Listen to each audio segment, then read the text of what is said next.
Education volunteer teacher association president, state president जी। हम अपनी मांगों को लेकर यहाँ पर इकट्ठा हुए हैं। हम एजुकेशन वॉलंटियर लगे थे 2022 में HSPP हरियाणा स्कूल शिक्षा परियोजना परिषद के माध्यम से बाकायदा हम टेस्ट दे के लगे हैं। इंटरव्यू हुआ हमारा, उसके बाद हमारी ज्वाइनिंग हुई। हम करते क्या, पहले मैं आप लोगों को ये बता दूं, हम करते हैं जो बच्चे किन्हीं परिस्थितियों की वजह से स्कूल से दूर हो गए हैं, यानी पढ़ाई से दूर हो गए हैं, हम उनको सर्वे के माध्यम से चिन्हित करके और सरकारी स्कूलों में पढ़ाते हैं। 9 महीने का ब्रिज कोर्स कराते हैं।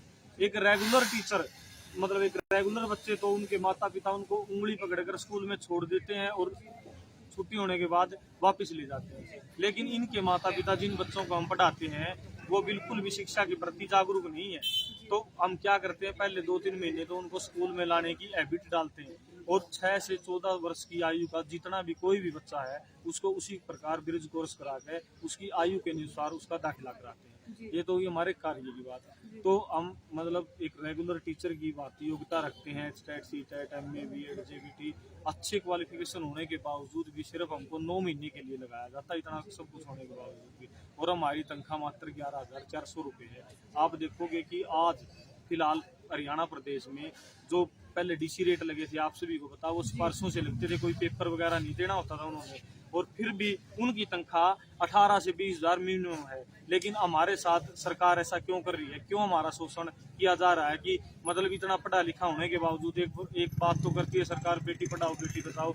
ये देखो ये कितनी देश की बेटियां आज सड़कों पे है, तो क्या मतलब हरियाणा सरकार इसका कोई जवाब दे सकती है? हम मिनिमम वेजेस से भी कम वेतन मिलता है। हमने ड्रॉप आउट खत्म कर दिए और सरकार ने ड्रॉप आउट खत्म करने वालों को भी खत्म कर दिया। इसलिए हम अपनी मांगों को लेकर आज यहाँ करनाल में धरना के लिए इकट्ठा हुए। तो आप आए कहाँ से?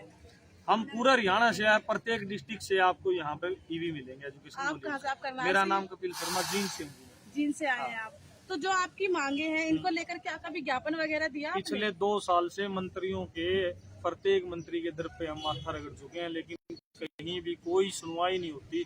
सिर्फ आश्वासन मिलता है, जैसे वो दामनी फिल्म में बोलता है ना सनी देओल, मिलती है तो सिर्फ तारीख पे तारीख, तारीख पे तारीख। वही हमारे साथ हो रहा है। अब देख लो धूप में इतनी बहन बेटियां हमारी मतलब माताएं बहनें बैठी हैं, हम बैठे हैं, लेकिन सरकार की तरफ से कोई वो नहीं हो रही सुनवाई। कोई तो इससे पहले जो अभी कोई ज्ञापन लेने के लिए अभी ज्ञापन लेने के लिए बंद करो ये अत्याचार। पिछले 2-3 घंटे से हम यहाँ पे बैठे हैं, लेकिन सरकार का कोई प्रतिनिधि हमसे मिलने भी नहीं आया है। आप देख सकते हो कि हरियाणा सरकार इन बेटियों के प्रति कितनी जागरूक है। तो आप धरना करने के लिए आपने ये स्थल क्यों चुना? क्योंकि ये CM का आवाज है। यहाँ से विधानसभा क्षेत्र में अब नायाब सिंह सैनी CM बने हैं, तो CM के घर नहीं आएंगे तो कहाँ आएंगे? हमारे तो मुख्यमंत्री वो हैं।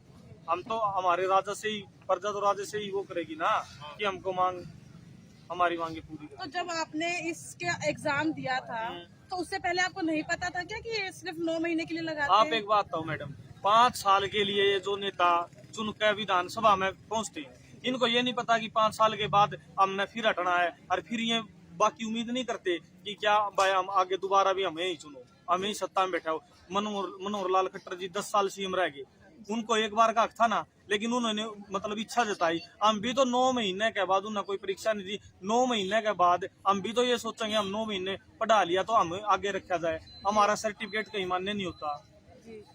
ये बात। तो मतलब सर्टिफिकेट की भी कोई वैल्यू नहीं है? कुछ भी वैल्यू नहीं है जी। आप ये देखो जो ड्रॉप आउट बच्चों को मतलब एक सामाजिक कार्य कर रहे हैं हमें, और उन्हीं को मतलब हटा दिया गया, तो किस प्रकार का शोषण कर रही है सरकार हमारे खिलाफ। तो ये अनिश्चित धरना अनिश्चित धरना चलेगा जी, बिल्कुल। जब तक कोई मिलने नहीं आएगा? हाँ बिल्कुल। तो ये हमारे साथ जो प्रदेशाध्यक्ष कपिल वैद्य जुड़े हुए थे, जिन्होंने सारी जानकारी दी कि इन्होंने यहाँ पर जो है धरना स्थल के लिए क्यों पहुंचे हैं, और इन्होंने साथ ही साथ बताया कि इनकी मुख्य मांगे क्या है, और इनकी जो मांगे हैं वे इनको जो है स्थायी रूप से जो है इन्हें लगाया जाए, साथ ही साथ सैलरी बढ़ाई जाए। यहाँ पर जो हमारे साथ तमाम महिलाएं मौजूद हैं, हम इनसे बातचीत करेंगे वे क्या कुछ कहना चाहती है। तो आप क्या कुछ कहना चाहेंगे और आज आप यहाँ पर क्यों आई है? नमस्कार, मैं एजुकेशन वॉलंटियर, मैं कुरुक्षेत्र क्षेत्र से हूँ। आज मैं यहाँ पर अपनी मांगों को लेकर आई हूँ, जो कि सरकार ने हमें आश्वासन दिया था। हम बहुत बार सरकार से मिल चुके हैं, आश्वासन पे आश्वासन, आश्वासन पे आश्वासन यही कर रही है सरकार। कोई भी डिस्ट्रिक्ट पूरे हरियाणा का ऐसा नहीं है कि जिसने अपने विधायक, अपने MLA, अपने मंत्री से ना मिले हो। हम पिछले 2 सालों से कंवरपाल गुज्जर जी से भी मिले, उन्होंने हमारा वेतनमान बढ़ाया, लेकिन वो वेतनमान सिर्फ न्यूज़पेपर की न्यूज़ बनकर रह गया, वो धरातल पर लागू नहीं हुआ है। और मतलब आपके कहने का मतलब है जो वेतन बढ़ाने का आपका जो अखबारों में निकला या सोशल मीडिया पर गया, वो वेतन जो बढ़ाया गया वो आपको नहीं मिला? नहीं कभी मिला, हमें वो वेतन नहीं मिला। हमारी बहुत सारी फाइलें जाती हैं वहाँ पर, फाइलें जाती हैं, जाकर के वो बंद करके रख देते हैं, उस पर कोई भी कार्य नहीं होता। इस दौरान हम पिछले 6 महीने से हर महीने डिस्ट्रिक्ट वाइज कोई ना कोई एजुकेशन वॉलंटियर सीएम साहब से मिल रहा है। मैं खुद सीएम साहब के दरवाजे पर कुरुक्षेत्र में मिली हूँ, लेकिन उन्होंने मेरा ज्ञापन लिया और वो चले गए। 2 मिनट हमसे बात भी नहीं की कि बेटा आप बताएं आप हो कौन, कम से कम हमारी बातें तो सुने। हम सुबह हमें पता चलते है 7 बजे के सीएम साहब कुरुक्षेत्र में आए हैं, तो हम तुरंत अपने घर से निकले, अपनी टीम को लेकर के मैं गई, हम वहाँ पर खड़े हुए, लेकिन पुलिस वालों ने हमें रोक दिया। हमने बहुत कोशिश की अंदर जाने की, हमारी बात को सुना जाए।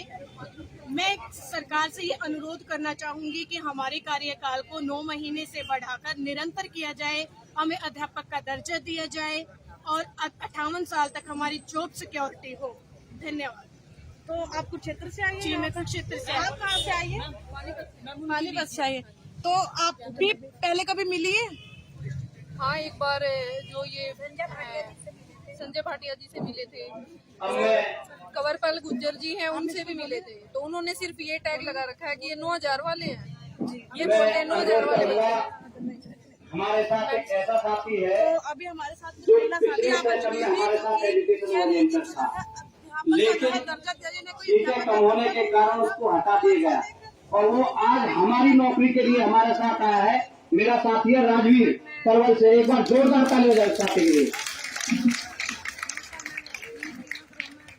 पानीपत में मैं ये कहना चाहती हूँ कि हरियाणा सरकार हमारे साथ मदद कर रही है। आज हम सड़कों पे आ गए हैं, हमारे पर कोई ध्यान नहीं दे रहा। हमने रोजगार की जरूरत है, हमें रोजगार की जरूरत है मैम। हमने जगह जगह पर ज्ञापन दिए हैं इकट्ठा होकर, लेकिन आज तक हमारी कोई सुनवाई नहीं है। आप कहाँ से आई है?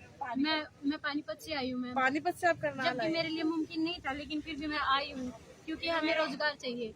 अब हमारे जैसे बंदों का यहाँ पे क्या होगा मैम? रोजगार की क्या कीमत होती है वो पता होना चाहिए, वो पता जिसके लिए होना ही चाहिए। है। इसके लिए ही घूम रहे हैं मैम, और बस यही गुजारिश है सीएम साहब तो से। आपका नाम क्या है? सरीना। सरीना। तो हमारे साथ सरीना जुड़ी हुई थी और अभी आप देख सकते हैं कि वह एक दिव्यांग महिला है और वह पानीपत से यहाँ पर पहुंची है और पहुंची सिर्फ इसलिए अपनी मांगों को लेकर, जिस तरह से जो है उनकी मांगे हैं उसको लेकर वो पहले भी कई बार ज्ञापन दे चुके हैं। और अब आप देख ही सकते हैं कि अनिश्चितकालीन जो घटना है वह लग चुका है। जी हाँ, हम 5 साधनों का प्रतिनिधिमंडल वहाँ जा रहा है, लेकिन हम कुछ फाइनल नहीं करने वाले वहाँ पे। हम वहाँ जो बात होगी वो यहाँ पर आपको बताएंगे, आपसे सहमति लेंगे। अगर कुछ बात बनती है तो सभी का मदद दिया जाएगा। यहाँ पे ऐसा नहीं कि हम 5 साधन जाके वहाँ कुछ करवाएंगे, फाइनल कुछ नहीं होगा। सिर्फ बात करने के लिए जा रहे हैं, वापिस आकर फिर जो लोग बोलेंगे वो आपको बताएंगे। और अगर कुछ बात बनती है तो यही कुछ बुलाया जाएगा।